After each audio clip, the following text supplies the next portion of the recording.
Welcome to the What Really Happened radio show. Putting America first, second, and third.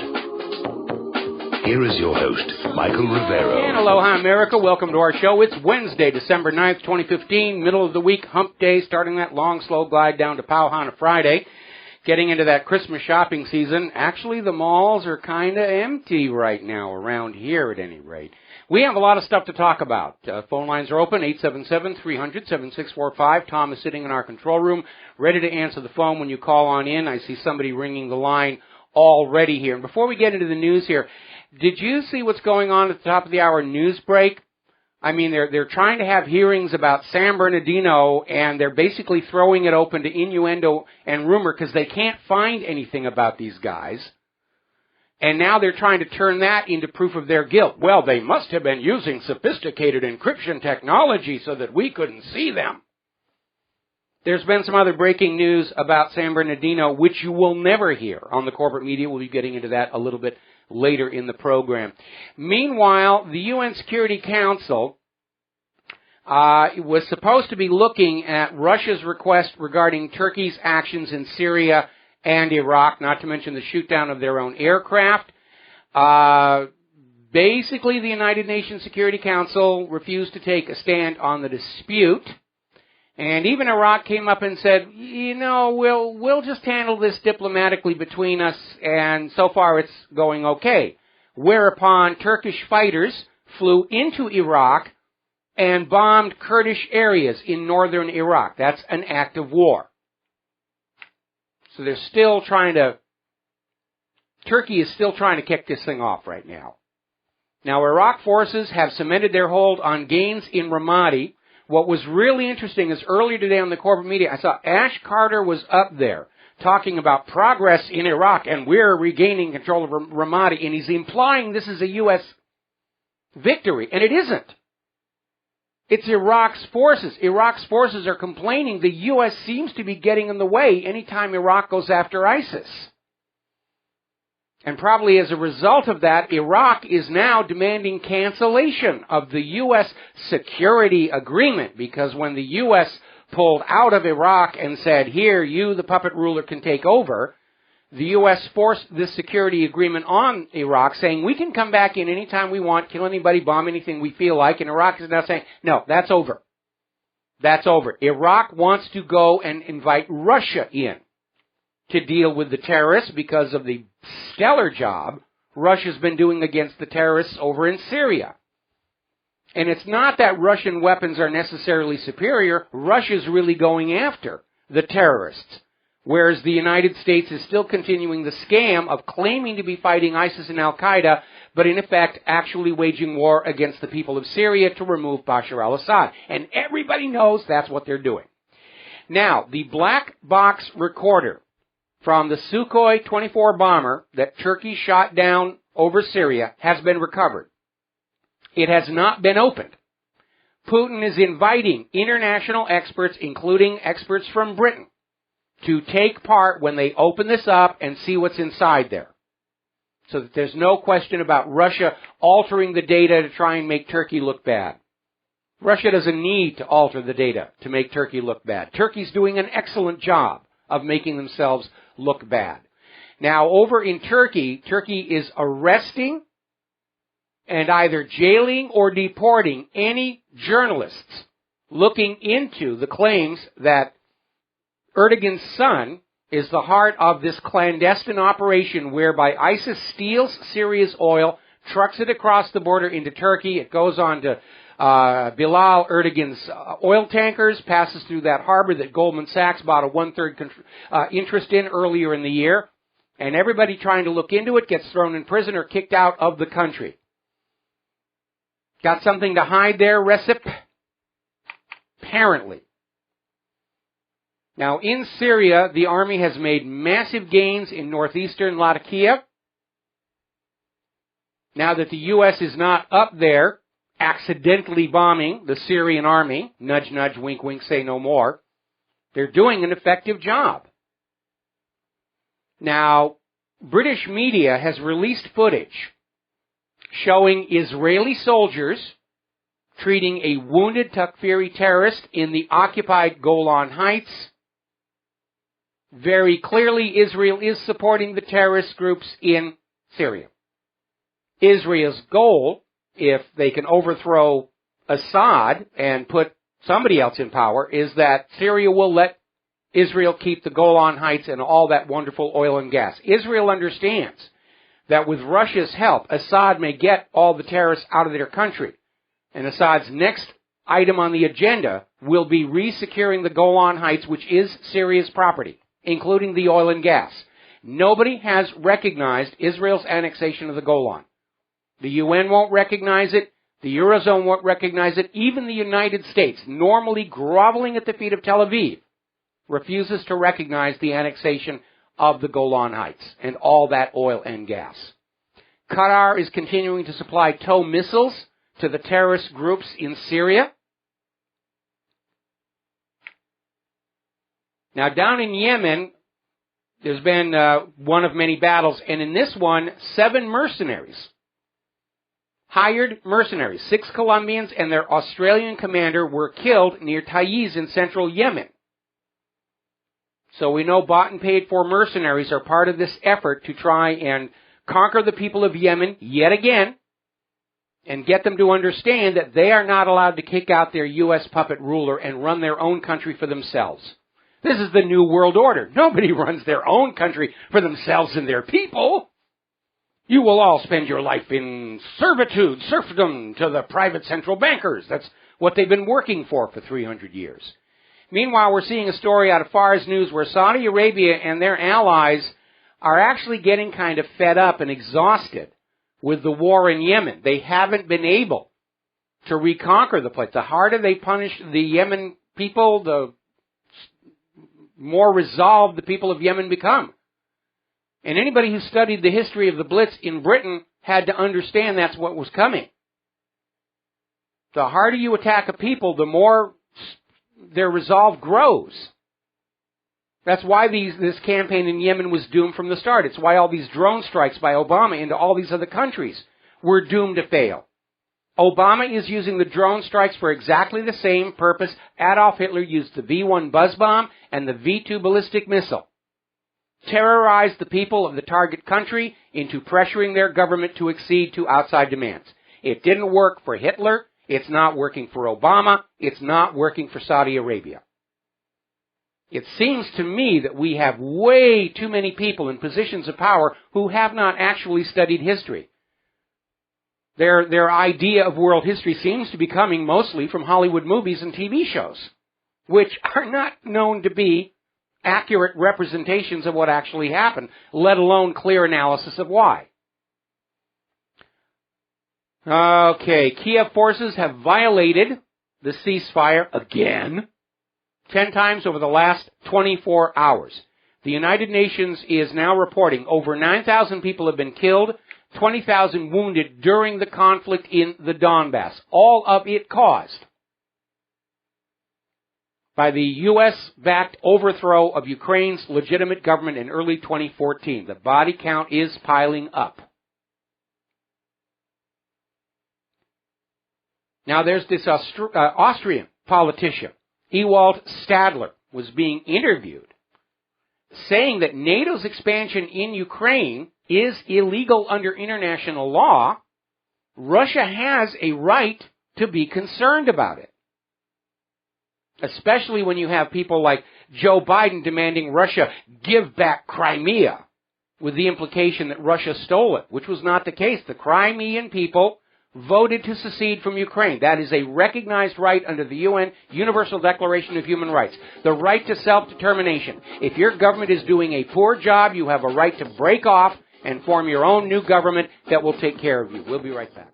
And aloha, America. Welcome back to our show here. We're talking about events over in Russia and Ukraine, and we touched on this yesterday, but apparently it's turning into a really big stink. Kiev was expecting military assistance from the United States of America in order to bring those pesky, independent Eastern Ukrainian republics back into the servitude and slavery of the European Central Bank.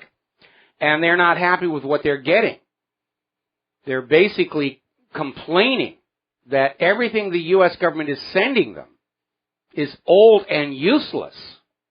And Poroshenko is out there saying, we want the weapons that are new and useless, like the F-35. On a more serious note, this underscores something I've been saying over the last couple of weeks. After all these years of war, of having to re-invade the conquered provinces over and over again, the U.S. military stockpiles are drawn down. They're running out of weapons and supplies. We've got the Air Force complaining they're almost out of bombs and missiles because they keep shooting them at the terrorists in Syria and Iraq, and golly gee, we keep hitting other things like hospitals. They're running out. The stockpiles are drawn down. And they want to trigger a war with Russia and possibly China. This is a bad move. They're going to lose this one.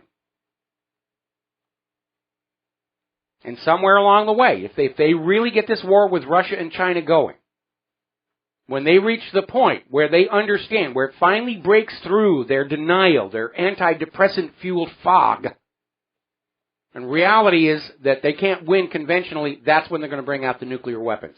The U.S. government's getting ready to spend $1 trillion on a new, enhanced nuclear arsenal. They're planning on a nuclear war. Now then, let's talk about San Bernardino, because it is still the top story all over the corporate media. You know, Muslim terror, Farouk, they did it. And this being Wednesday, the fact that they're still pounding on this as hard as they can is telling me that their overnight internal polling is showing they're not actually convincing very many Americans of this story. Now, former National Security Agency and CIA contractor Stephen D. Kelly has gone public saying that he is aware that the actual shooting at that San Bernardino center was carried out by Kraft International, which is basically it's a government mercenary unit. It's a private military mercenary unit. They work for the U.S. government. Their standard uniform are the black shirts and jackets, khaki pants, combat boots. It's almost their uniform. And that is the description that we are getting from the witnesses inside that center. Now remember, we saw those guys at the Boston Marathon bombing, including the one who was wearing a black backpack with the white square patch before the bombing, then was photographed without that backpack after the bombing, and photos of the remains of the backpack bomb show it is a black backpack with a white square patch on the top. And just as a little reminder, that Tsarnaev brothers were not wearing black backpacks. One was gray, the other one was white.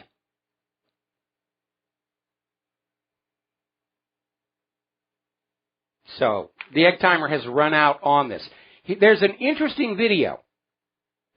The landlord for the apartment where the Farouks lived was being interviewed. And they're talking about, you know, all the terrible things the Farouks did. And he comes out and he says, it's not real. And the reporter immediately starts talking over him. Now, if the landlord was aware that this was some kind of a drill, meaning a hoax, that explains why he felt it was okay to let CNN's camera crew and the families of the victims into the apartment to rummage around. It's not a real crime scene. The landlord isn't breaking the law. And that also explains the absence of the usual police crime scene tape. Now, everyone's talking about the 3 white men, tall, muscular, athletic, who did the actual shooting. Another witness has come forward to say there was a 4th white guy who was the driver, the getaway driver. He was sitting in the vehicle ready to drive off as soon as the shooters reappeared. So now we've got 4 white guys. We have a 3rd eyewitness who's gone public, saying that it was not the Farouks who were doing the shooting in that inland regional center. Cheers Nwadik has stepped up and said, no, it wasn't him. And he's gone even further, saying that he received a threatening phone call on the evening of the shooting itself, telling him, you will say it was the Farouks doing the shooting.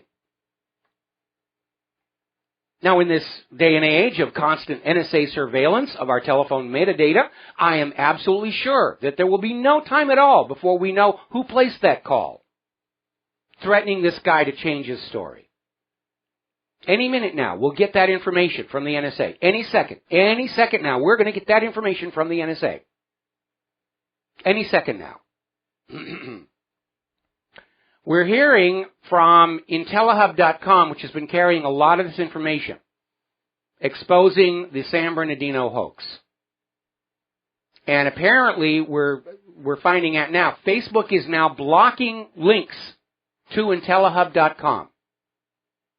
They don't want anybody to find anything that challenges the official story anywhere on the Internet.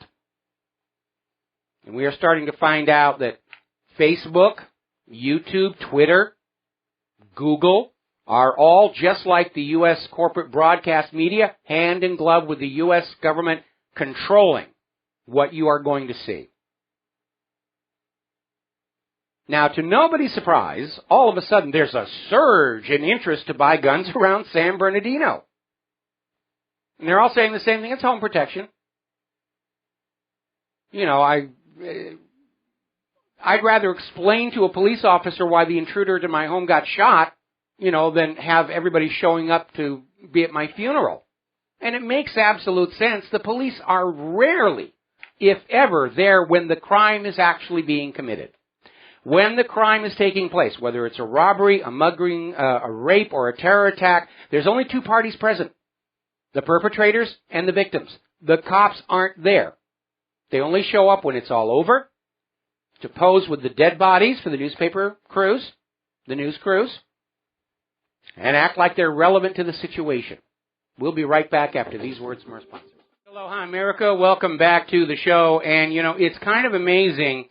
Every time there's another gun grabber stunt, another false flag, the first reaction is people go out and buy guns.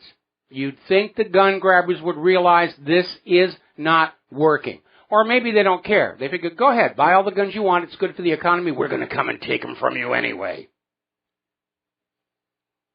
Gun store has a sign up. Want to piss off Obama? Buy a gun. This is over in Simpsonville. Good.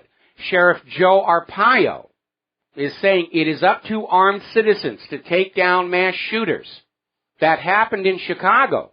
An Uber driver with a concealed carry permit stopped a mass shooting, and you did not hear it on any of the corporate news, because they don't want you to know that law-abiding armed citizens are able to stop crimes before they happen. You can't know that. You're supposed to just sit there and be raped, robbed, and murdered like a good little American, so the police can come on in and act like they're heroes, make sad faces over the dead bodies here. One thing we ought to be paying attention to, all of these shootings, whether it's real or false flag or some kid with a brain melted on antidepressants, doesn't matter. It's time to end this gun-free zone stupidity. Because these mass shootings all take place in these gun-free zones. These people know when they go in there, nobody's going to be shooting back. It's a turkey shoot. It's a human shooting gallery. I can go on in there. Nobody's going to be able to fire back at me. It's time to end this nonsense of gun-free zones. All right, we're going to take a phone call here. Andrew in New York. Aloha. Welcome to the show. What's on your mind? Hey, Michael. I want to talk about Syria. Ever since the Russian got involved in 2 months, the Syrian army has been advancing in all fronts, which the U.S. couldn't do for a year. They couldn't bomb out ISIS, and you can't tell me because Syria is pretty much an open country, and they never targeted or bombed these huge tracks of Toyotas and tanks or anything. Well, they never intended to. It's a big lie. The government is telling you that they are spending your money and the lives of your children going after the evil terrorists. And in reality, this is a continuation of the 4+ year war against Syria and Syria's people in order to force Bashar al-Assad from power. Yeah. And one thing I wanted to say is, like, Donald Trump's comment about banning Muslims, like, I didn't agree with what he said, but, like, you never see the media never get up and, like, scream it when the U.S. government goes and bomb, like, innocent Muslims around the country. Like, I'm against that, but they never act like it's nothing. Yeah, that's a major hypocrisy. We're going to be talking about that when we get into the firestorm around Donald Trump, which is a little bit later in the show, okay? All right. Last comment I just want to make, that guy Mark Morena did that film about climate hustle, and he was saying how this human-caused global warming is a fraud. Yes. I mean, for saying, we should like do what they do to Holocaust deniers, like in Germany and Europe, the same thing as they do with people who are against human-caused global warming. Oh, yeah. I mean, Al Gore is out there saying it's time to prosecute anybody who doesn't believe me that humans are warming the world. I mean, that's not freedom of speech. That's tyranny and dictatorship right there, fully on display for the world to see. You will believe what we tell you to believe, or we will put you in jail. Same thing they did, they tortured Galileo. Okay, but it's exactly the same thing. Don't think, don't analyze, just accept and believe the official story, or you will be punished. That's not a free society. That is a dictatorship. Fully on display. Okay? All right. Thanks, Michael. All right. We're going to let you go here. Thank you very much for the phone call.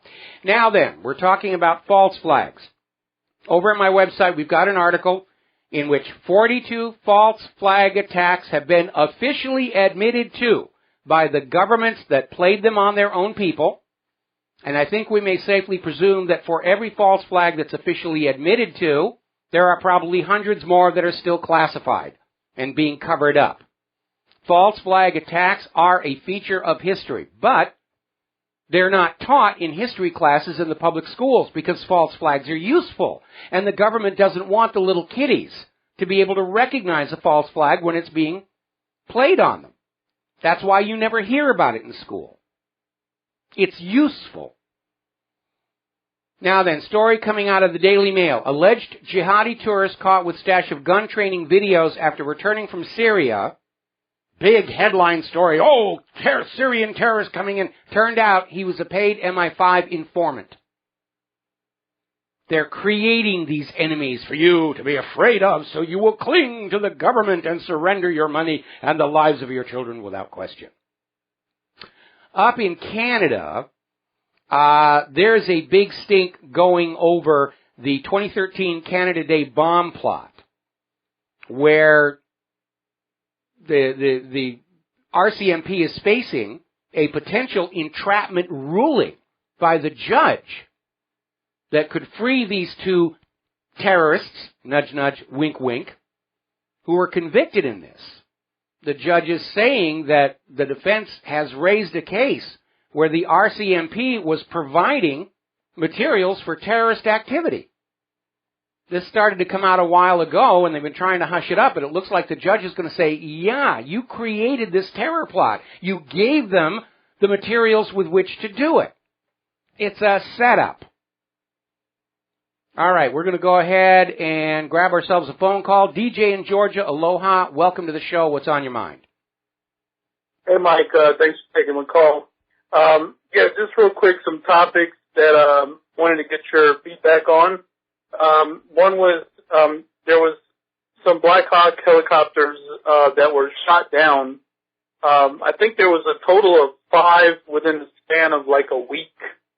And 2 of them happened in the U.S. and then I think one was in South Korea somewhere. But the Air Force had put a stand down or a temporary stand down on all kind of activities, training, and to do an investigation and see if they were all linked. So total media blackout on this.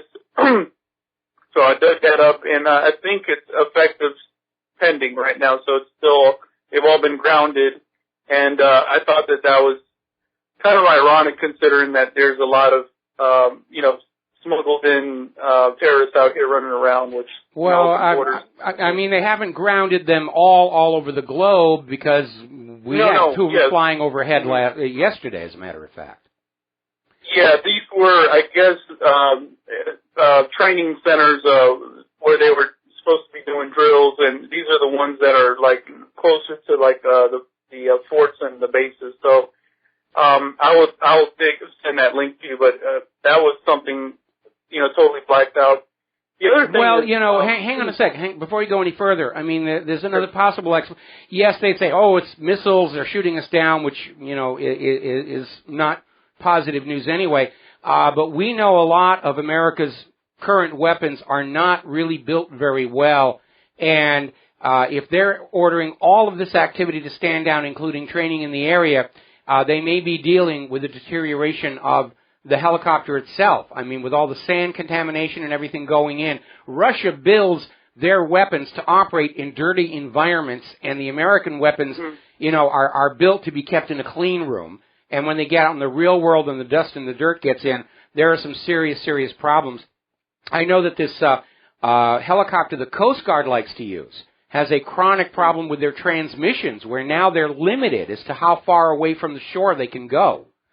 And we may be seeing, with all the other failures in America's military hardware, this may be more of the same. Got to let you go, DJ. We got to take a break for commercials, and we'll be right back. And aloha, America. Welcome back to our show here. Now, obviously, everybody's concerned with false flags. And a lot of people are out there in the independent media saying that if the government doesn't get what they want with this false flag, there'll be another larger, more horrible one. They're going to keep on going, thinking that it's somewhere down the road. The American people who are already suspicious of the government and the corporate media will suddenly decide they have to trust the government. All they have to do is make the false flag bloody and horrible enough. That seems to be the pattern. And over at the Daily Sheeple, there was concern about this news story that came out today where two vetted Afghan trainees have vanished from a Georgia Air Force base. And people are asking, is this the setup for a false flag attack on domestic soil to be blamed on Afghanistan again? To go back in there, protect the oil pipeline right of way and all those beautiful opium poppies. All righty, getting on back to military hardware. The Zumwalt, the USS Zumwalt, this is the U.S. Navy's largest and most expensive destroyer ever built, began sea trials this week. And there's a very pretty video of it sailing through the water and not doing much of anything else.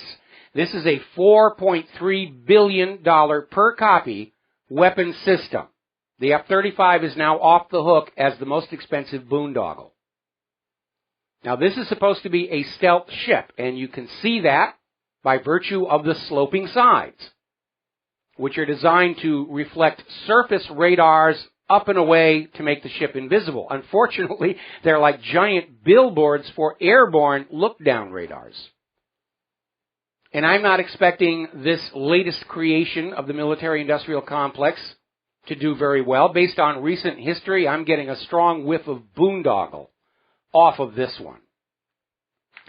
Now, the U.S. Missile Agency has ordered 17 new Raytheon Standard 3 missile interceptors, which are designed to intercept and destroy a ballistic missile. And on October 20th, they tested one. It actually does work. Now, small technical point here. This is a violation of the ABM Treaty by the United States. These are also very expensive missiles, and I'm not exactly sure why anybody is still going to Raytheon, because over in Russia today, they're reporting on this top brass U.S. Air Force general has excoriated Raytheon, which got this huge, expensive contract to build a new ground control system for the GPS satellite constellation. And this guy's called him, it's an absolute disaster. The budget, they went way over budget, and they didn't deliver anything functional on time.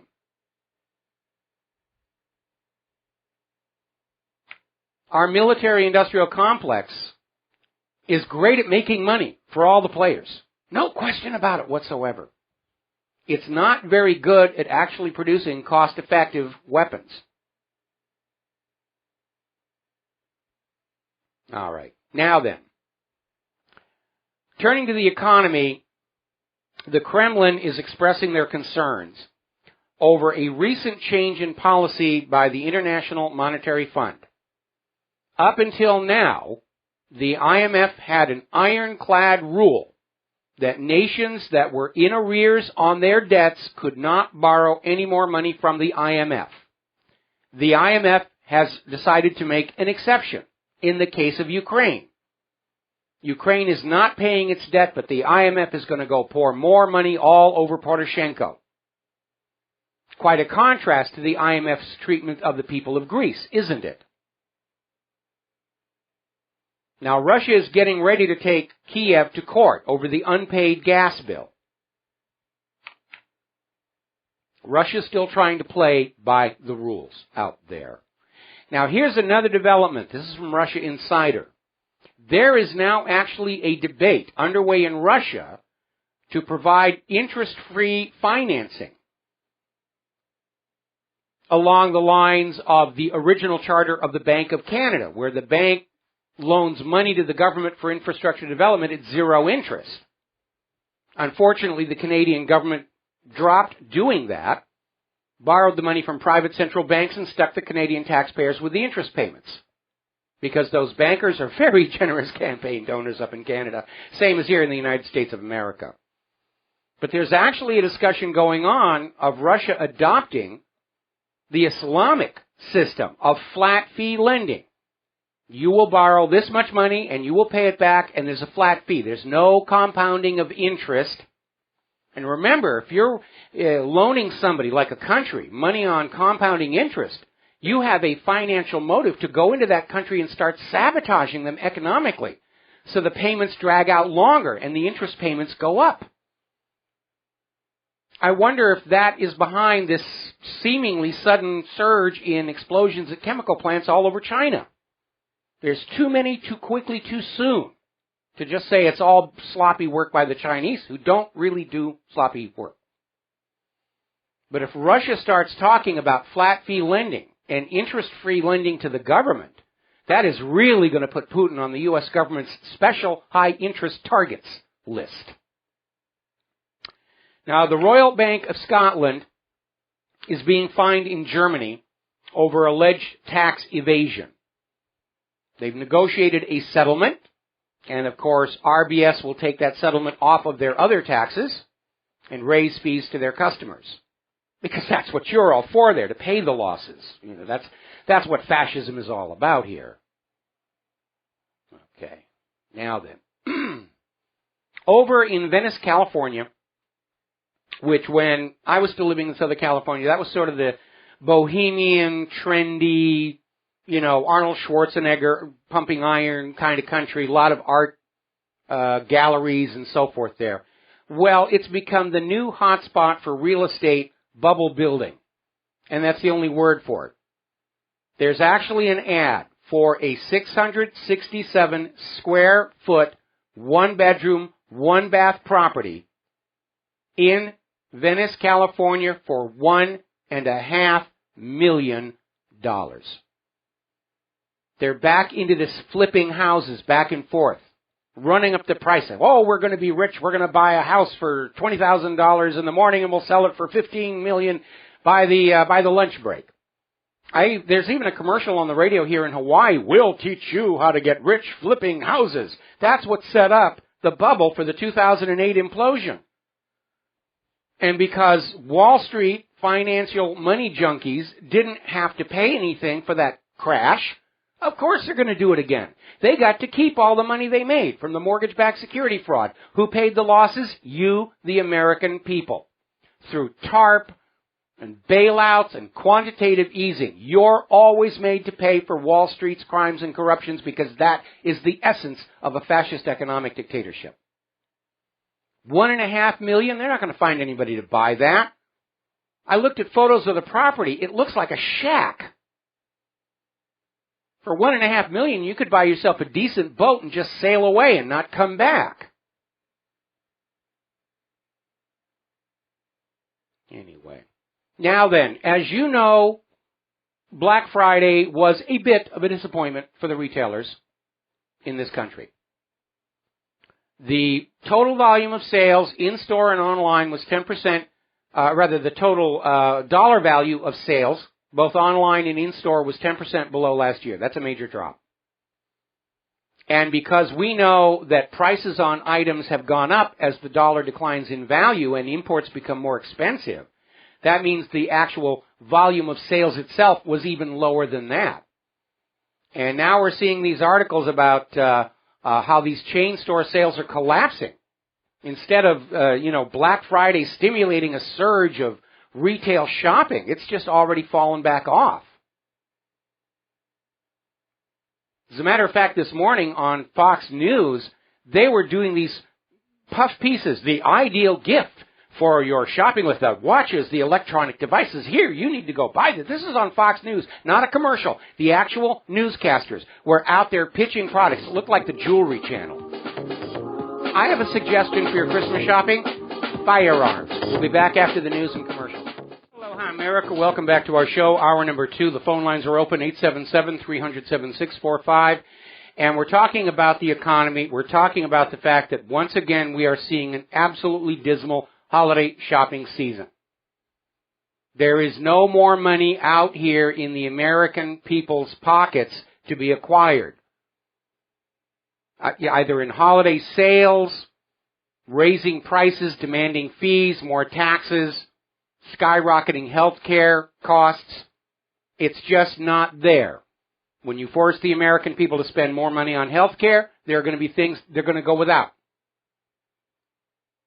So the net revenue activity is nil, as are the tax revenues.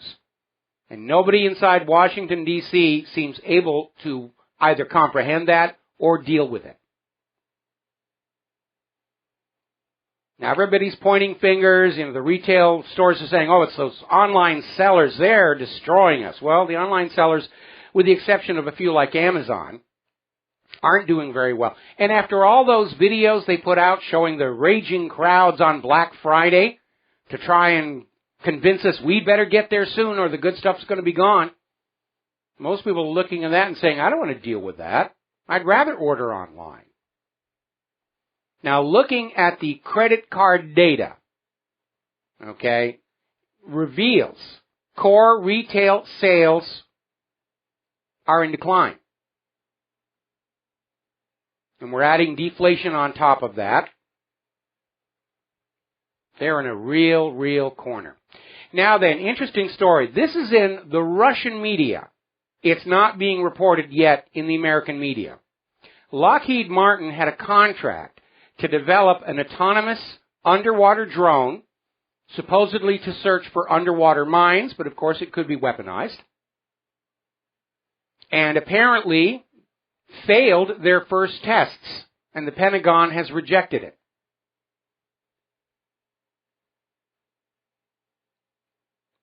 So,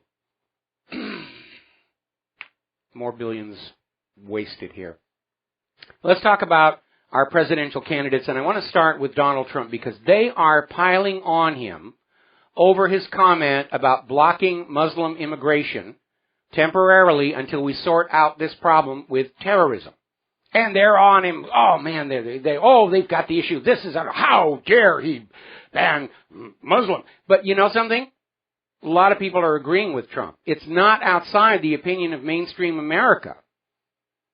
And in part, that's because the same corporate media that is pounding on Donald Trump for wanting to ban Muslim immigration is the same corporate media that has spent the last decade convincing us all that all Muslims are dangerous, fanatical jihadists. Their deceptions have caught up with them. Even the ADL is out there saying, oh, this is ridiculous. You can't ban Muslims. It runs contrary to our nation's deepest values. Well, I would be very cautious about saying that. Because in World War II, Franklin Roosevelt threw all the Japanese into internment camps. Now, we look back on it and say that was wrong, but at the time, American people supported him.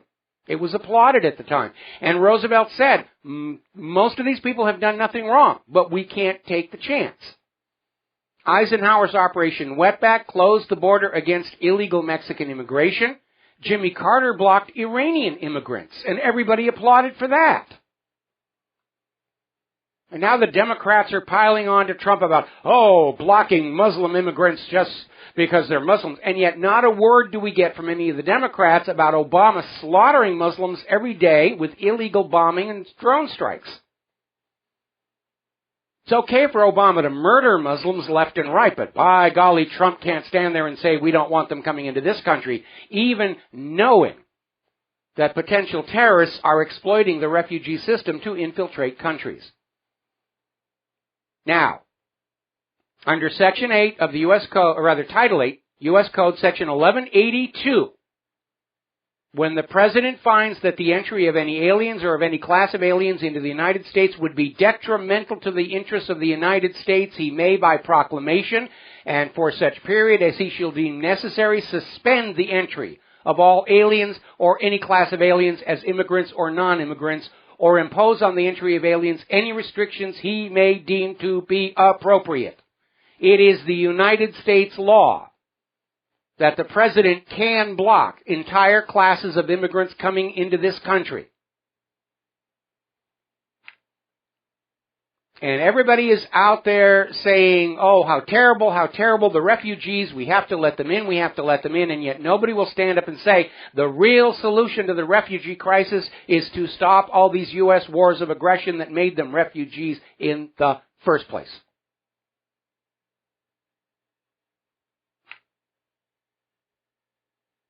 Now, Trump didn't vote to kill 1 million Muslims in Iraq. Hillary Clinton did. And her campaign is leading the hue and cry. How dare Trump talk about blocking a class of immigrants, even though it is the law that the President has that authority. Nobody's bashing Japan over their immigration policy for Muslims. The official policy of Japan has been for quite a long time not to give citizenship to Muslims who come to Japan. And even permits for permanent residency are handed out rarely. Nobody's criticizing Japan. It's just fodder to go on the attack against Donald Trump. Now, getting on back to Hillary. There's been another email that has surfaced thanks to the work of Judicial Watch. And this email confirms the Pentagon was in contact with the U.S. Department of State during the Benghazi attack saying, let us go in, let us go in, let us go in. Let us save these people.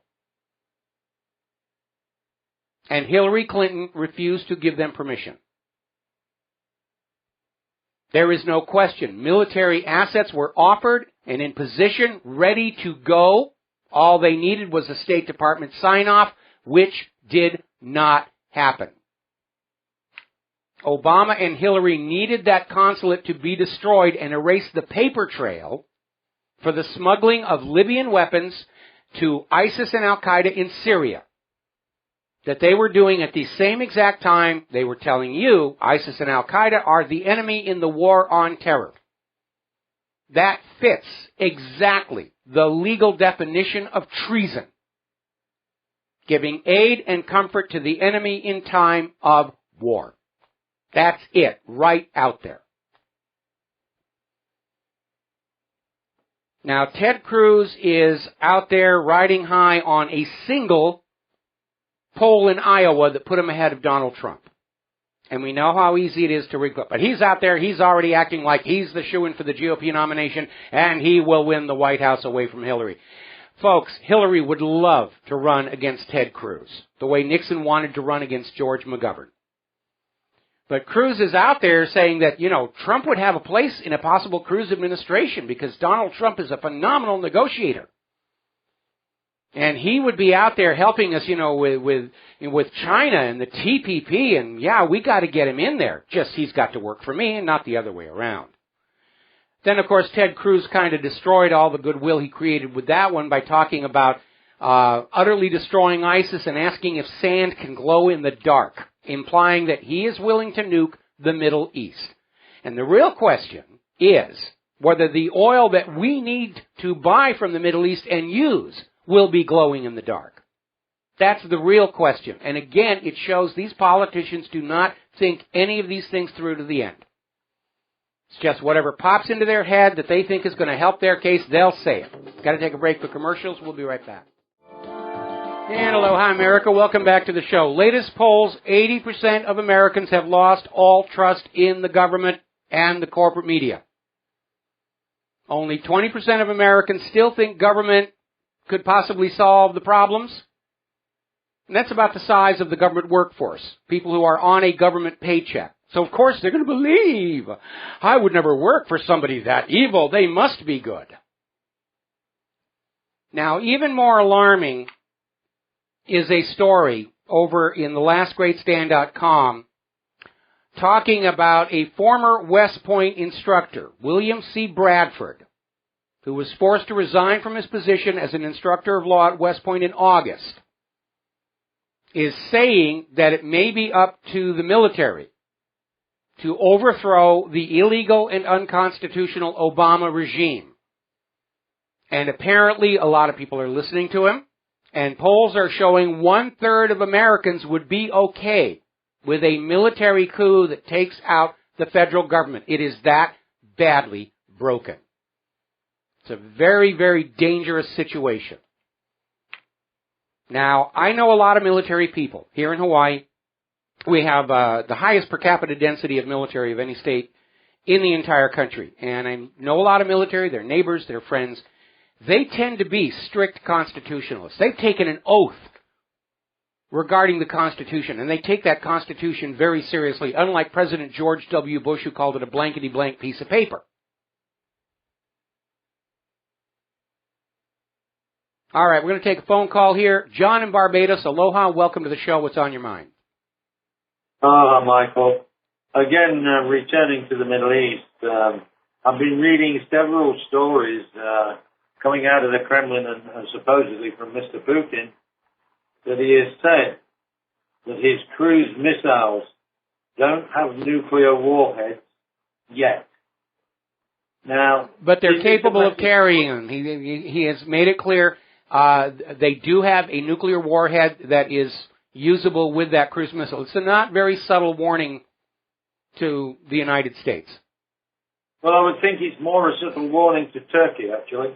But, this is mounting. And now that Iraq has officially called on America to move out of Iraq and ask Russia to join with them to help the fight against ISIS, I think it's clear that this is becoming, it's getting out of control.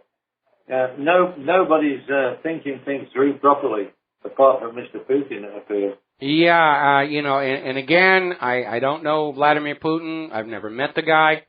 But he is a master chess player. And he is clearly, his track record is he's trying to keep the situation calm and under control, as opposed to the U.S. government, typified by people like John Insane McCain and Lindsey Graham, who are out there saying, bomb them now, bomb them now. We've got more bombs than they do. Let's just start the war now. I don't think that's the case at the moment. I mean, Russia hasn't been in a war. They've been stockpiling bombs and bullets and what have you. That's exactly right. All of their weapons are brand new. Even the stuff that was left over from the Soviet Union has been well cared for and not used up. And meanwhile, over here in the U.S., I mean, every one of our new weapons programs are a disaster, like that underwater manned drone. That's been canceled. It failed all of its tests. I'm not expecting anything wonderful from the Zumwalt. I think it's the Navy's version of the F-35. And again, if you look at what the U.S. government has been supplying as military support to Kiev, it's all old, used up junk. The Air Force says they're running out of bombs and missiles in Syria. The U.S. has run out of war materiel.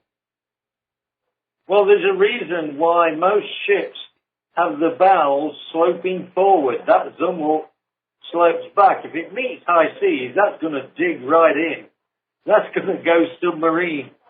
Well, again, the reason for that back slope, and it's not the first ship to have that, is they wanted to have the raked sides for defense against surface radars. But again, it's wide open to airborne look-down radars.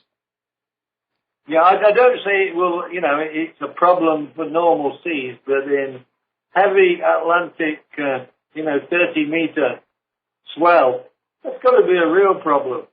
Well, I don't know that much about the Zumwalt, but had I been in charge of that design, dealing with that back slope bow, I would have planes in the water, like stabilizers.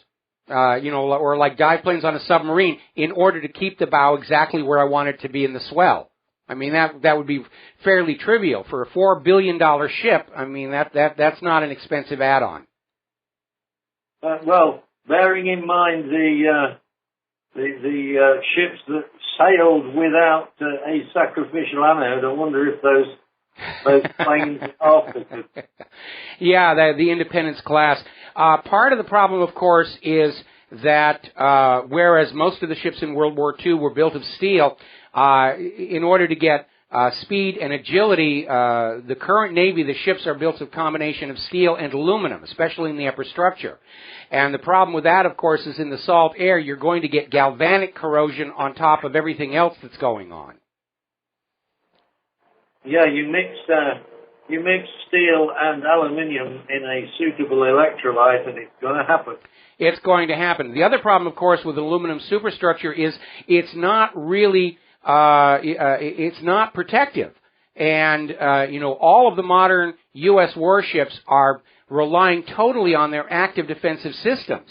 And if those systems get shut down, as the Russians were able to do on the Donald Cook, the ships are a sitting duck, and there's no protection from that superstructure made out of aluminum. There was a story not too long ago where one of the Aegis ships was experimenting with their own drone. The drone operator made a mistake. It hit the housing for the spy radar, punched on through, and destroyed a $30 million computer system. Put the ship out of operation for months.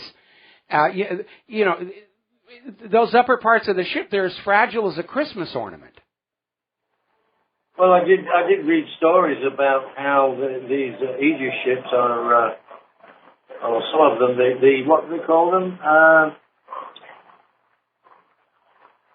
What, purple hardbox? Are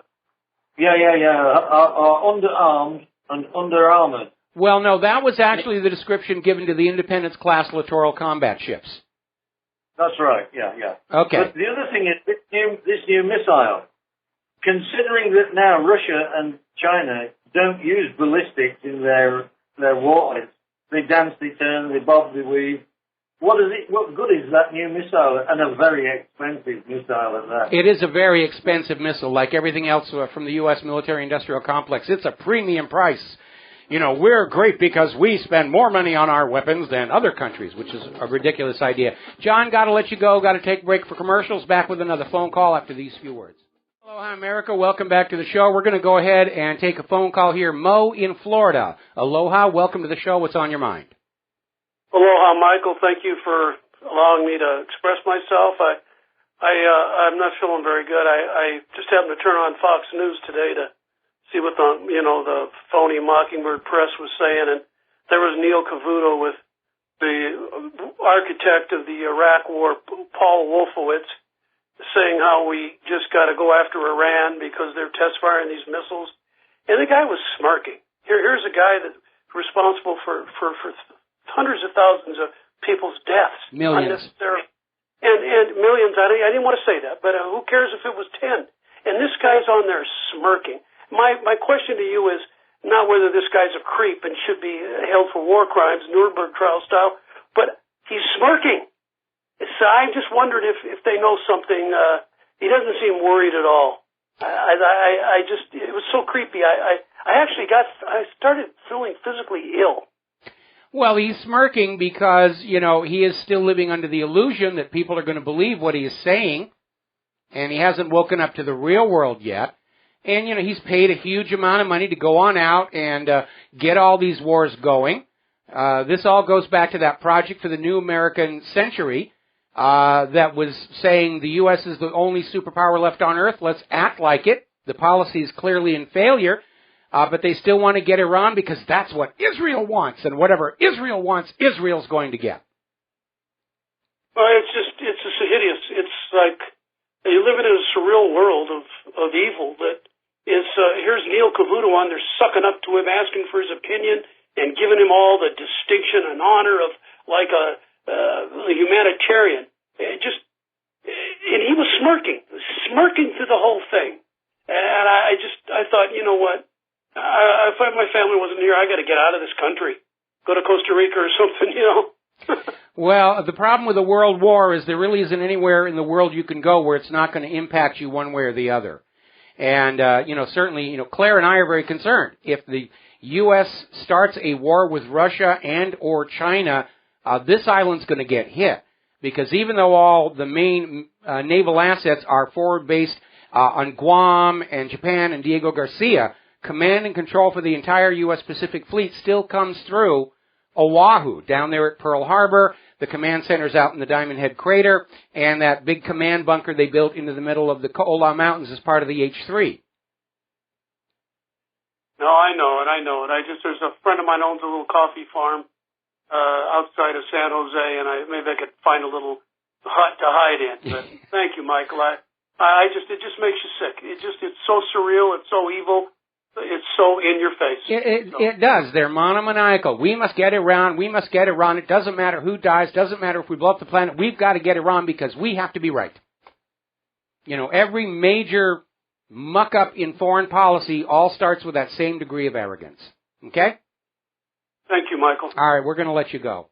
Now then, over in Europe, they're having their own issues with the flood of refugees. And I noticed the people who are bashing on Trump aren't screaming about too much the rights of the European people to control their own borders here.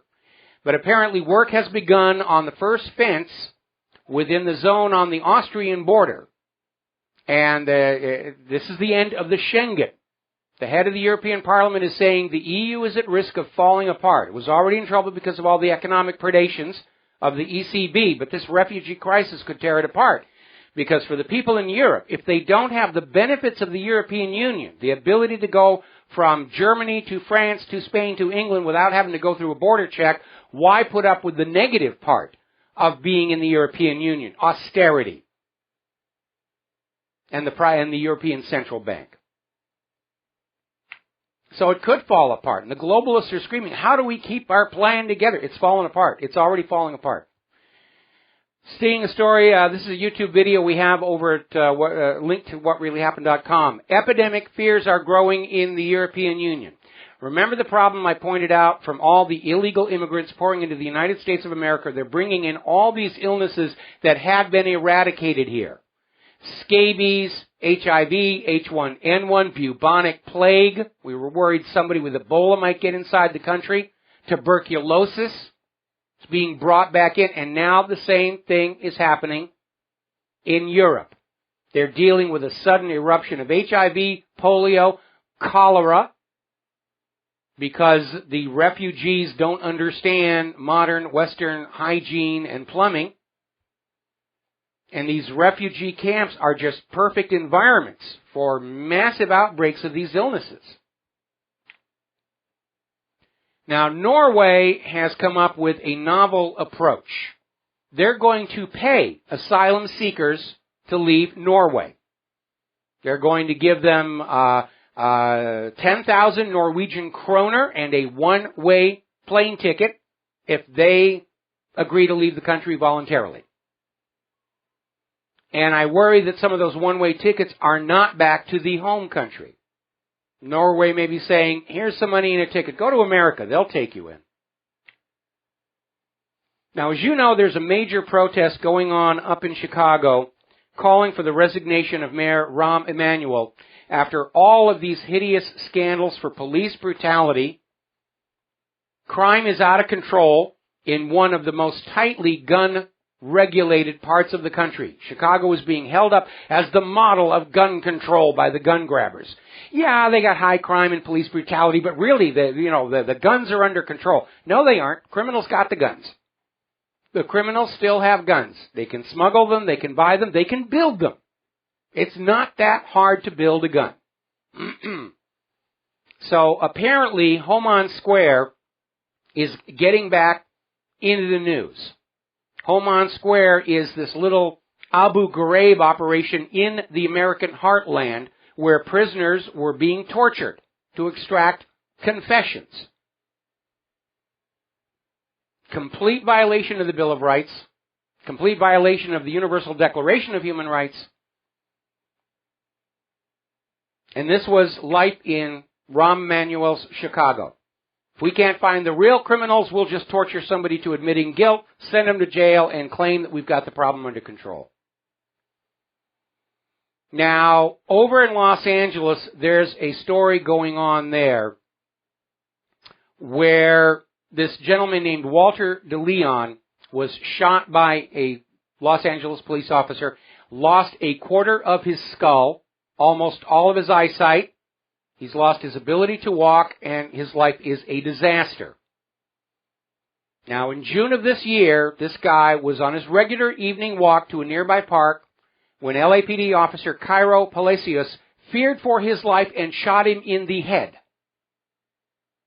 Because DeLeon had a towel to wipe the sweat from his face on his walk. It's was part of his exercise regime. And the shooting was declared within departmental policy because having a towel in your hand convinced the police officer his life was in imminent danger. And he pulled his gun and shot him. Now, this kind of a policy could backfire in a big way.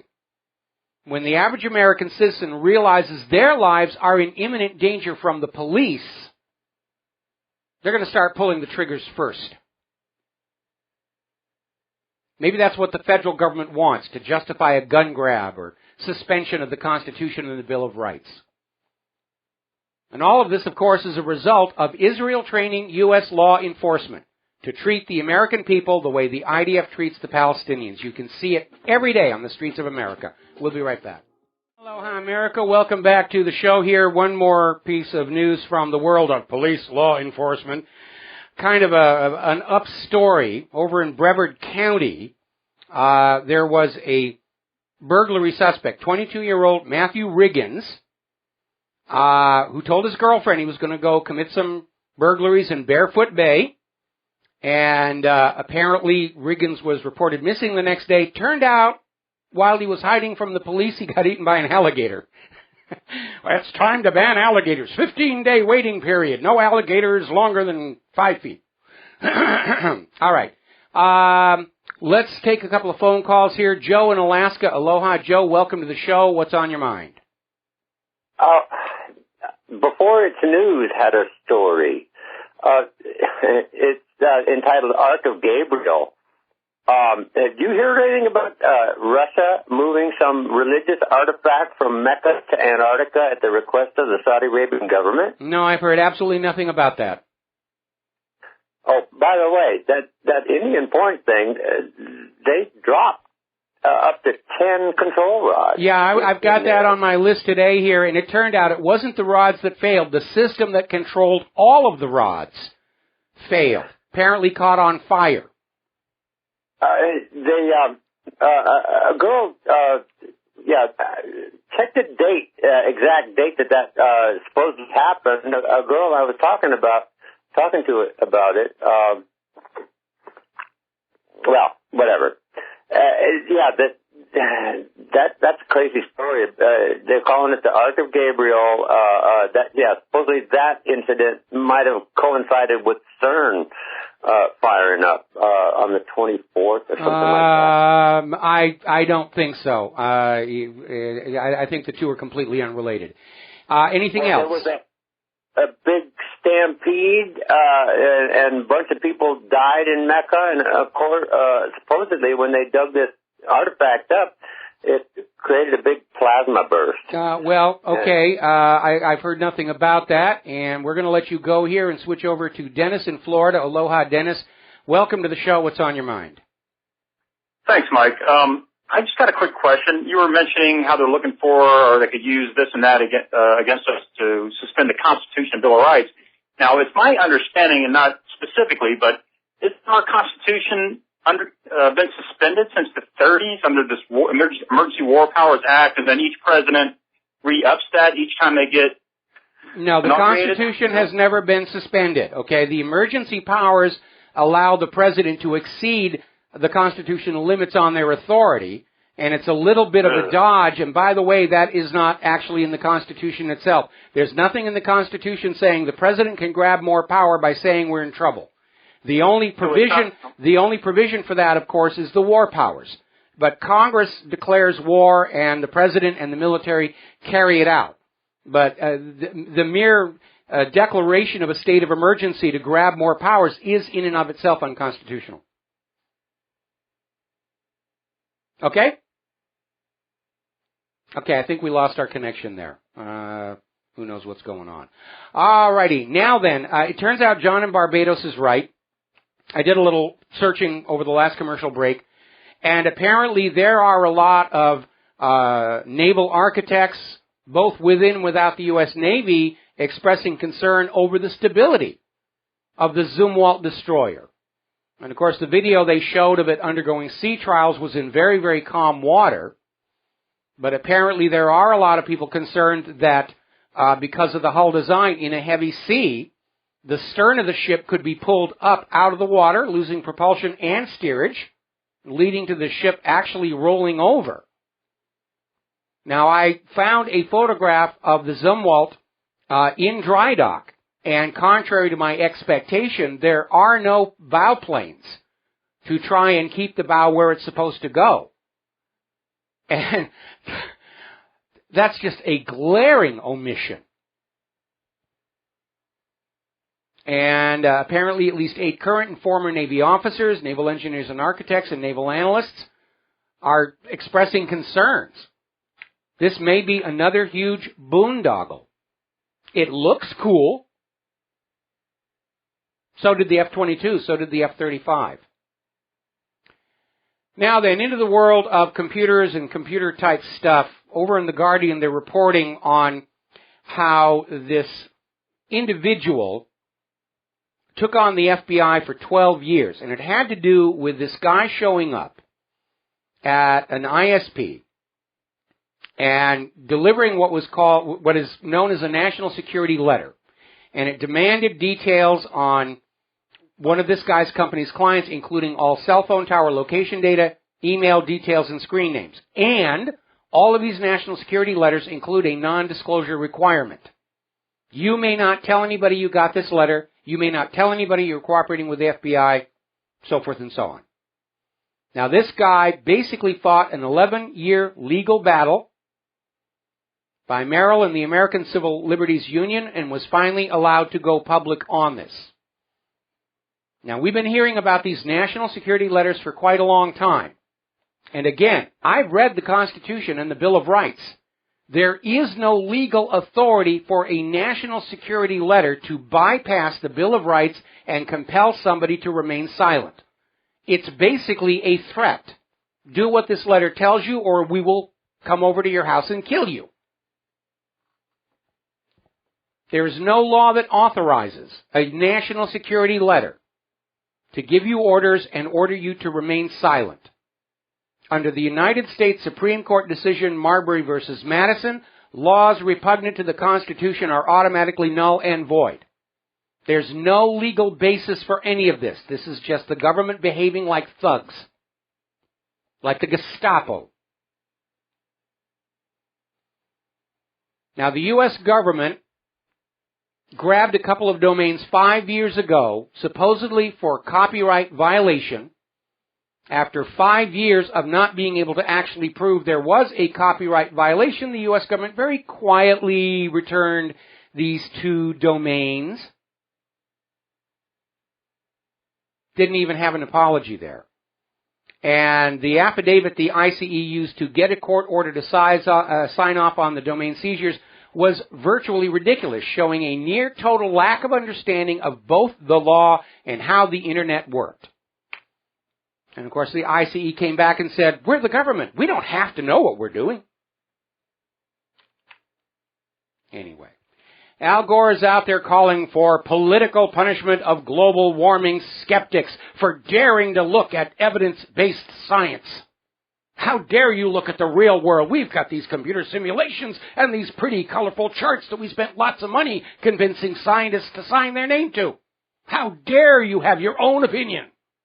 You heretics, you deniers. And that's becoming the standard modus operandi of our tolerant political left. If you don't agree with them, you get punished. Absolutely. That's where we are right now. They lost the argument on the science. The fraud is exposed. Now, we had a video that we linked to WhatReallyHappened.com, which got into the issue of claims regarding the average global temperature. And as it turns out, it's not as easy to accurately measure as the carbon Nazis have been implying. We have the average global temperature measurement. Well, it turns out there's a lot of problems with the methodology. Thermometers, even the laboratory precision ones, can vary greatly. When we were talking about the official NOAA temperature sensing stations, it was discovered simply changing the paint used on the outer housing could shift the temperature results a few degrees up and down. And when they're talking about selling us carbon taxes on the basis of a promised 0.4 of 1 degree temperature increase in 100 years, the fact that their thermometers are 2 to 3 degrees inaccurate today completely undermines that. But it's politics. It's not science. It's all about controlling you, convincing you that you have to let a global environmental authority control your life, and you will pay a global carbon tax. It's all about hegemonic domination of the world's economy through global carbon taxation. Got to take a break for the top of the hour news and commercials. We'll be right back. Hello, hi America. Welcome back to our show. Hour number 3. The phone lines are open, 877-300-7645. Now, we're talking about human-caused global warming. And the fact that it is a hoax is known to the vast majority of the people of planet Earth. And we are seeing the reactions of the orthodoxy as they begin to realize the hoax has failed. Al Gore's out there saying that anybody who doubts his word that humans are warming the earth ought to be punished. Now, Al Gore in college got C's in his science classes. He's not actually a climatologist. He's a politician. And we have him on videotape at one point saying that the temperature of the Earth's core is millions of degrees. He's off by a few zeros, I might add. Over in Paris, they used their new emergency laws that were rushed through after the Paris false flag to order critics of the theory of human-caused global warming under house arrest, so they couldn't show up at COP21. And then when they discovered that a lot of the people who actually had permission to be in COP21 were doubting the orthodox story of global warming, demands were made to the United Nations to rescind their credentials. Don't let them in the door. We can't let in the slightest doubt. The slightest breath of doubt will collapse our entire religion. Now, those who understand that it is a hoax, that climate has always changed no matter what people do, that climate is dominated by solar output, shape of the Earth's orbit, have held their own little conference near the COP21 venue and issued open invitations for anybody to show on up. They have a new documentary that debuted in Paris on the climate hoax, climate hustle, I think they called it. And the corporate media, of course, is ignoring them because one of the foundations of the New World Order is subservience to a global environmental authority that will tell you how you live your life to save Earth. from all you icky-poo human beings. Now, there's an interesting story came out of CBC up in Canada. And the headline reads, "Climate change is the largest science communication failure in history." And what they're doing is they're bemoaning the fact that the world is not convinced of human-caused global warming because the message didn't get out there.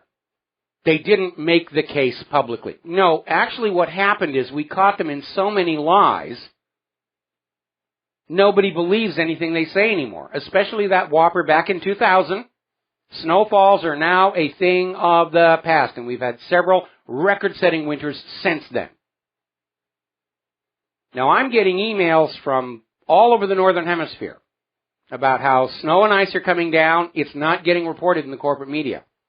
They're still going back to NOAA saying 2015 is the hottest year on record. How can you doubt us? We're the government. We doubt you because you are the government. Because your credibility is shot, and you did it to yourself. If you look at my ClimateGate article, down at the bottom is a whole bunch of quotes from the luminaries of the global warming movement where they actually admit, maybe it isn't real, but we can use it to bring about change. We want to change the world. And if we have to use a lie, so be it. They actually admit that openly. Meanwhile, my former home, Washington State, the summit at Snoqualmie, will likely be open by the end of the week as the snow starts coming down. And remember, it's still not officially winter. Now, the U.S. Senate has passed a vote to defund Planned Parenthood. And apparently this was a provision added to the bill to start shutting down key parts of Obamacare. And the liberals are having hysterics. How dare you cut funding to Planned Parenthood? How dare you attack Obamacare? Well, Obamacare has pretty much destroyed itself. Americans are realizing that it was never about affordable health care. It was all about making the health insurance providers and the health industry richer, with the government getting their mafia-like piece of the action and increased tax revenues. It actually hasn't worked out that way. Some of the biggest health insurance providers are pulling out of the system because they're losing money. The system is a complete mess. The website still has problems. There are reports that some of the processing for Obamacare funding for subsidies is running years behind. People are going to be dead before they sort out that mess. It's an absolute disaster. Now, Hillary Clinton is on the warpath. She's up there in Silicon Valley saying that it's time for Silicon Valley to disrupt ISIS. Saying that Islamic State had become the most effective recruiter in the world on social media, and the only solution was to engage American technology companies in blocking and taking down militant websites, videos, and encrypted communications. I thought that's what the NSA was supposed to be doing with all the tax money they get. That's what I thought. But she's out there saying a web lockdown needed to stop ISIS. In other words, they're taking the gun grabber logic and applying it to the internet. These few people are doing bad things, so we have to take guns and websites away from the rest of you. For the children, to save planet Earth. That's what they're talking about. They want to shut down the independent media because they can't lie to you with impunity any longer. Shutting down the internet won't change anything. Trust in the U.S. government is broken. It will not be coming back, certainly in this generation, at all. All right, we're going to go ahead and grab ourselves a phone call. Glenn in Pennsylvania, aloha, welcome to the show. What's on your mind? Hey, Nemo. Hello? What we have, can you hear me, Mark? Yeah, you're a little distorted. What's on your mind? I'm on a regular phone. What we have here is a failure to communicate. Strother Martin did a fabulous job on that one. Yeah, name the movie. Yes. Just what it is. Well, you know, what they're trying to say is they're looking at the fact that they have failed to convince planet Earth that humans are warming the world and we all have to give up our our luxuriant lifestyles and, in order to save the earth. And rather than go back and say the reason it failed is because it was all a hoax, they're saying, well, we didn't get the message across here. In other words, they refuse to acknowledge that the fact that it was a hoax was the problem. Again, they were saying, we can use this to bring about change. Even if it isn't really happening, we can use it to bring about change. And if they didn't get the change, it's because it sounds to me like it's a call for more scaremongering. If you don't pay a carbon tax now, the dinosaurs will come back and kill you. It's a limited hangout admission of failure, but they're admitting the wrong failure. I figured out who I want for president, Mike. Who's that? Lord Christopher Monckton. Yeah.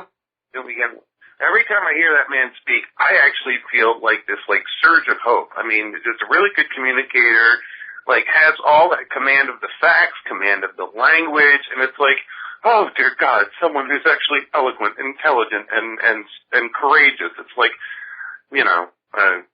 anybody who's got the facts knows the global warming hoax was a hoax. Al Gore is literally going on the political warpath against anybody actually looking at the raw, unedited, unmodified data and looking out the window at snow and ice. He wants to punish you if you say, hey, there's snow and ice outside my window. What's going on? Yeah, I know. And Monckton's got the courage too. I mean, he parachuted into some meeting. He got beat up at some other time. It's like he's literally the swashbuckling British hero. No, I absolutely love it. I wish I could get him on the show. Anyway, listen, Glenn, I got to take a break for commercials. We're going to let you go here. We'll be back with another phone call after these words from our sponsors. Aloha, America. Welcome back to our show. We're going to go ahead and take a phone call. Sherry in Missouri. Aloha. Welcome to the show. What's on your mind? Good evening. This socialism thing about how they're using the public to rein in the rest of the public harkens back to when I was in grade school, and the teacher would leave the classroom, and she would leave one child in charge with a piece of chalk at the chalkboard. And if one name was written on that chalkboard, the whole class lost their recess. And that's what they're doing to us now, but the difference is that child at the chalkboard with chalk still had to walk amongst his classmates at recess. And that's what we're missing. Yeah, we definitely are. First of all, collective punishment is banned under international law, even when it's used in a classroom. And it is a terrible way to try and control people. But this collective guilt is a very powerful political tool. Israel has been using it for decades to say because of what the Germans supposedly did to the European Jews before we were all born, we are all obligated to continuously give money and military support to present-day Israel because of the collective guilt. Well, I reject the idea of collective guilt. I do not accept responsibility for anything that happened before I was born or for anything anybody else does while I'm alive that I have no ability to influence over. I'll accept the guilt for my own actions and the praise for my accomplishment. Yeah, that's accountability here. But this idea of trying to assign collective guilt, it's just another tool to dominate people, bring them under control, and exploit them. It's amazing what the American people tolerate.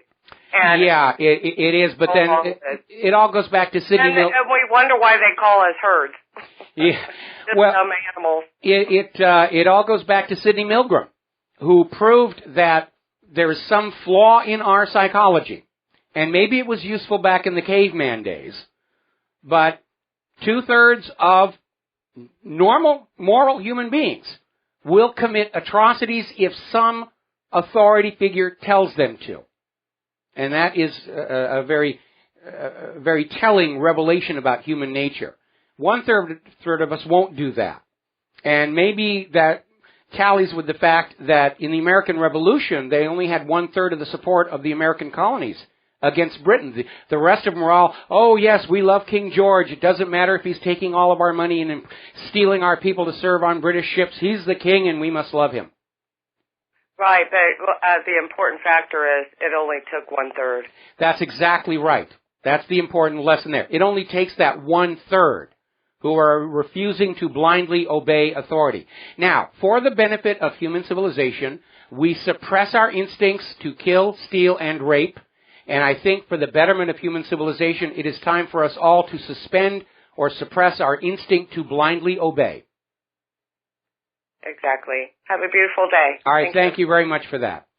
Now then, skipping on back to this issue with Trump and the Muslims, Breitbart just put up an article reminding us all that on December 8th, 1941, the day after the Japanese attack on Pearl Harbor, Franklin Roosevelt banned immigration from Japan, Germany, and Italy.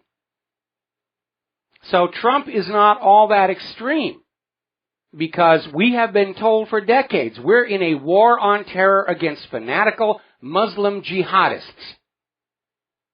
And what Trump is suggesting is exactly what Roosevelt did,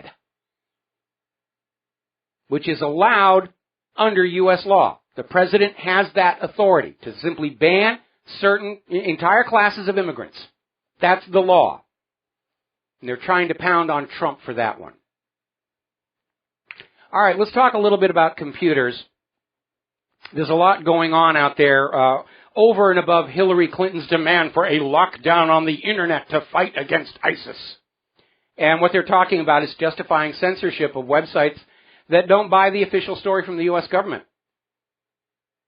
That's what they're talking about. Oh, you're all terrorist sympathizers. You refuse to believe as you're told to believe. We've got to shut you down. The damage is already done. The American people have lost all trust in the U.S. government and the corporate media. It will not be coming back by silencing the Internet, by silencing the independent media. People want the truth. They're going to go where they think they're getting that truth. The people of the Soviet Union brought down their government with a network of fax machines. They didn't have home computers. They did it all with fax machines. Now, Microsoft is definitely on the warpath to get us all to upgrade to Windows 10. And we're seeing this story from PC World, where Microsoft is preparing for a massive Windows 10 upgrade strategy. You will, by golly, accept our new operating system. And they're going to get more and more aggressive. Now, apparently, as you know, there are third-party tools, GWX Control Panel, which will block the upgrade. It takes the icon out of the bar. It turns off Upgrade Operating System in Windows Update, blocks the directories that Windows 10 downloads into. Okay? And you'd think that would be okay. Unfortunately, the latest patches to Windows 7 and Windows 8 machines are turning it all back on, constantly throughout the day. You can turn it all off. Microsoft is turning it all back on. It almost makes it a joke to have even had those checkboxes in Windows Update anyway. Doesn't matter if you check it off. Microsoft will turn it back on. Because by golly, you will get the new operating system. More and more people are reporting that they're turning on their computer and finding it already in the upgrade process to Windows 10.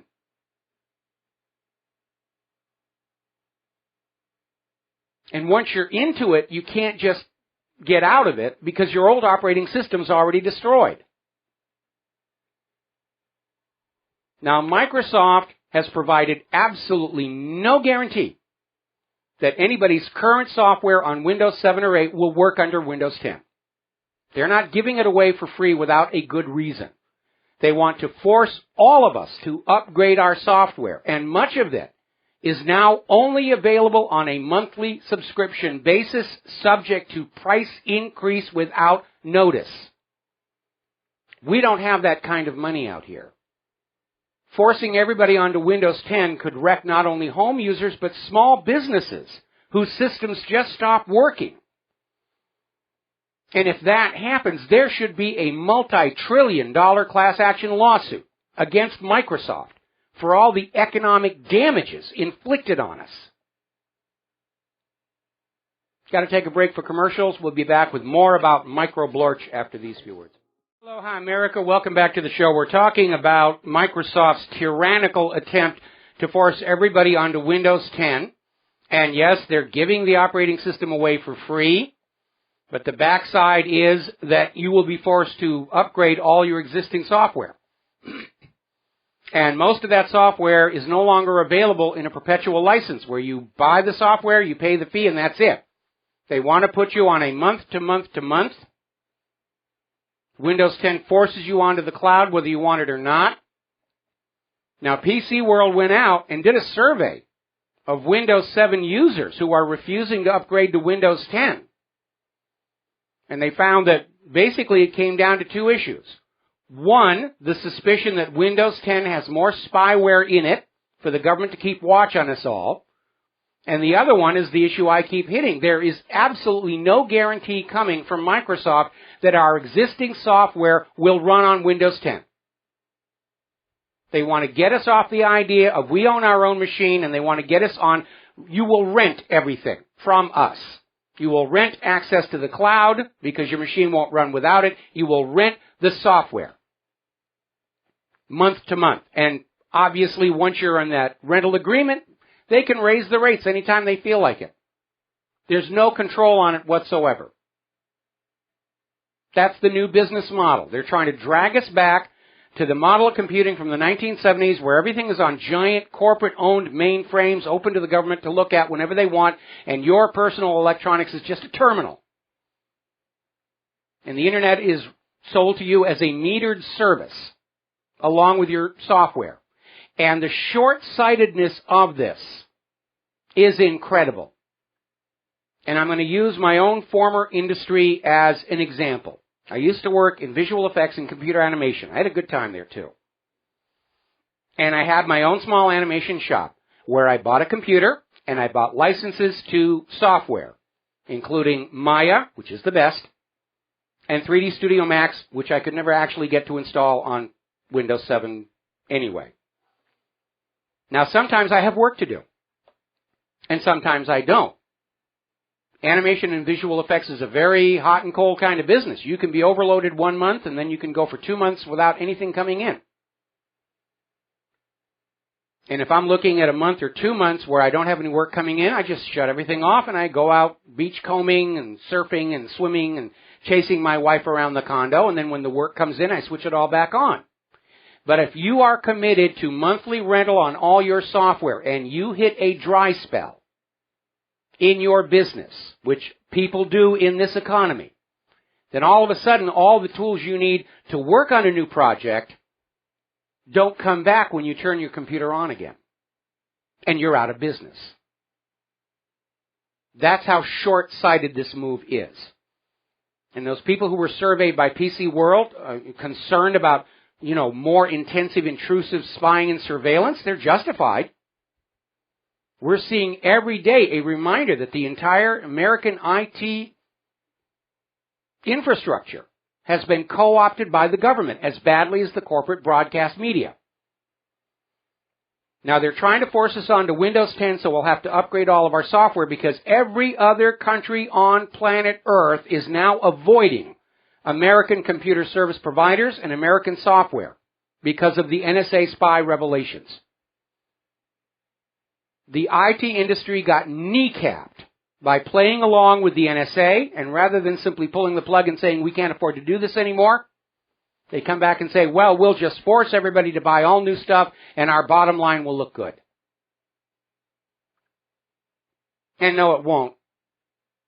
People will learn to do without the software. They'll go to the free alternatives, OpenOffice, Linux. I mean, I would miss my animation software to play with. I'm out of the business, so it's not a factor anymore. But I'll go to Linux before I go to Windows 10, precisely because Microsoft is taking the attitude that they and not I will decide what I have in my computer. I don't respond well to that sort of thing. Now, we were talking to about GWX Control Panel. We have a link to download that for you Windows users. And it is a free tool to delete all of the upgrade to Windows 10 options on your Windows 7 and Windows 8 machine. However, we are getting these reports that one of the latest patches to Windows 7 and Windows 8 is just automatically turning it all back on without your permission. At this point, the only thing left to do is completely disable the Windows Update service. And yes, it means you're not getting the security updates and the fixes for all the incredible number of bugs that come with any new Microsoft operating system. But at this point, it seems to be the better alternative to letting Microsoft tell you how to live your life and what operating system you're going to have and force you to buy new software you cannot afford. Microsoft has made a huge fortune in the computer industry, and their new attitude could actually destroy it.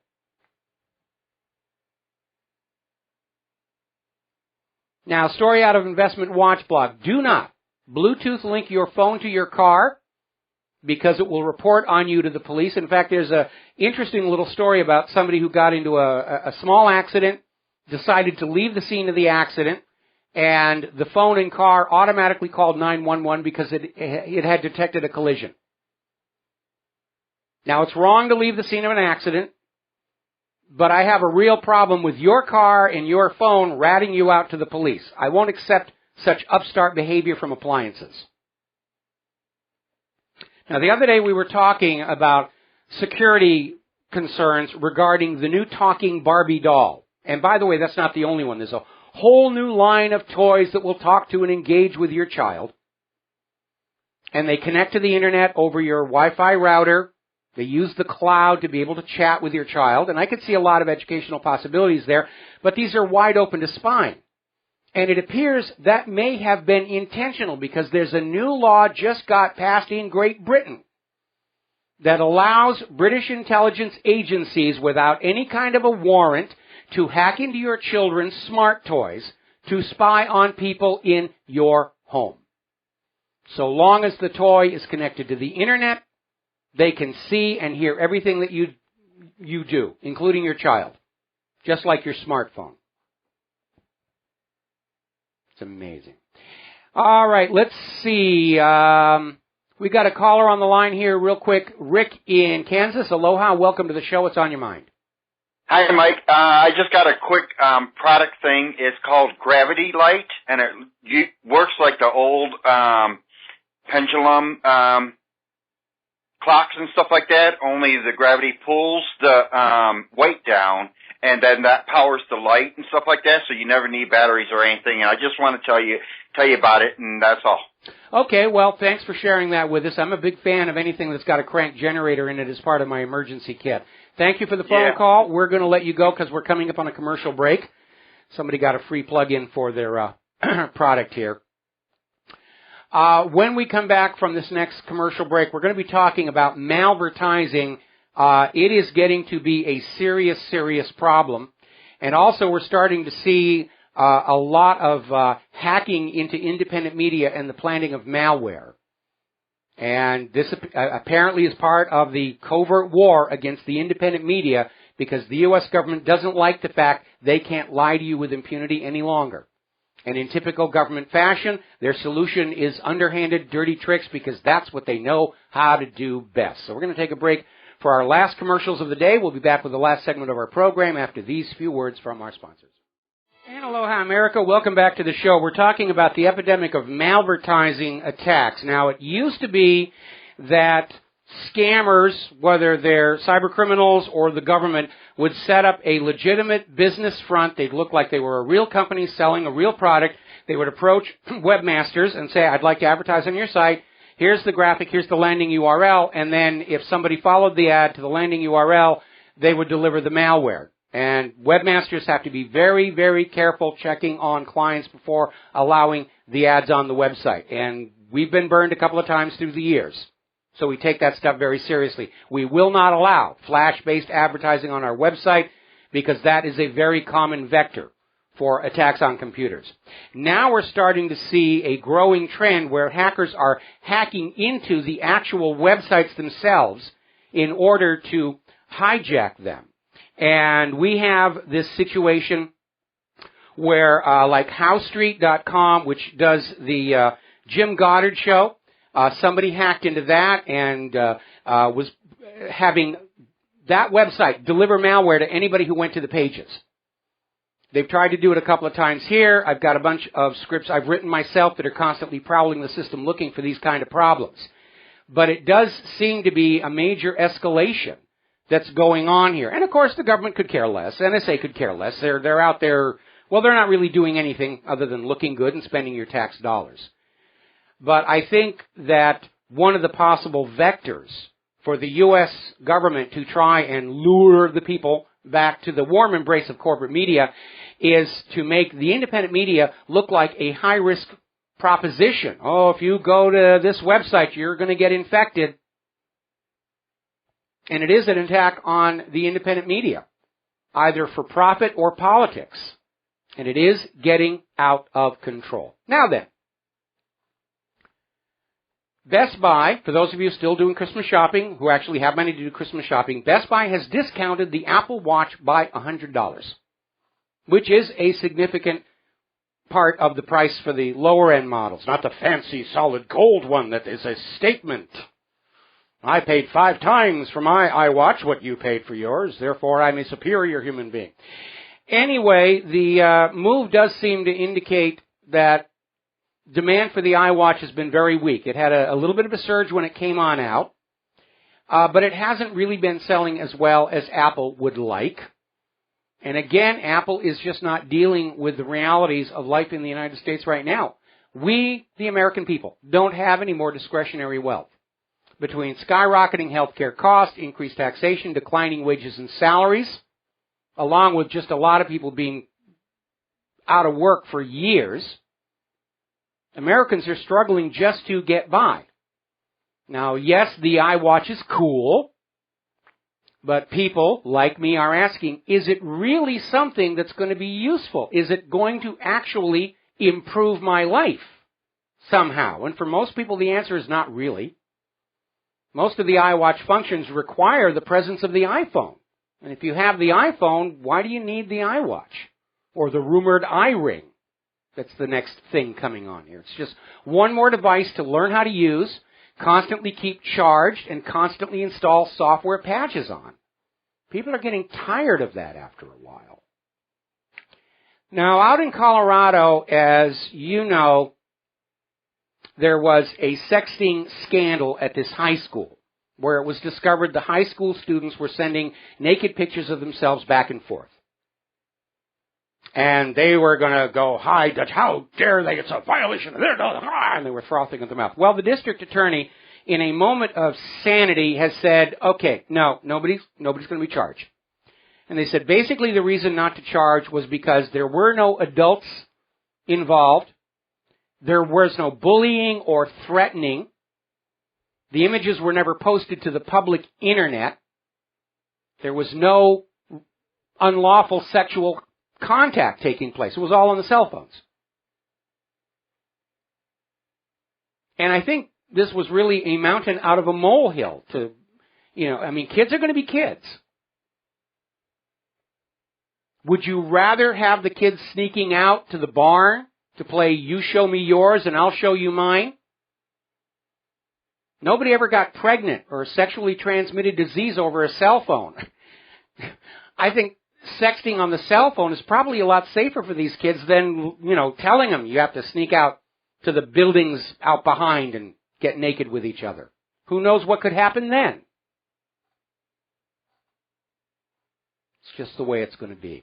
All right. We mentioned earlier on this program, in response to the call, there was a story about this Indian Point reactor that was shut down. And the original story was 2 control rods had broken off. The story changed again. It turned out they had problems with 10 of the control rods that were, well, they're saying fall, but actually they descended. Because the problem turned out not to be with the control rods themselves, but with the system that controlled all of the control rods for the entire reactor.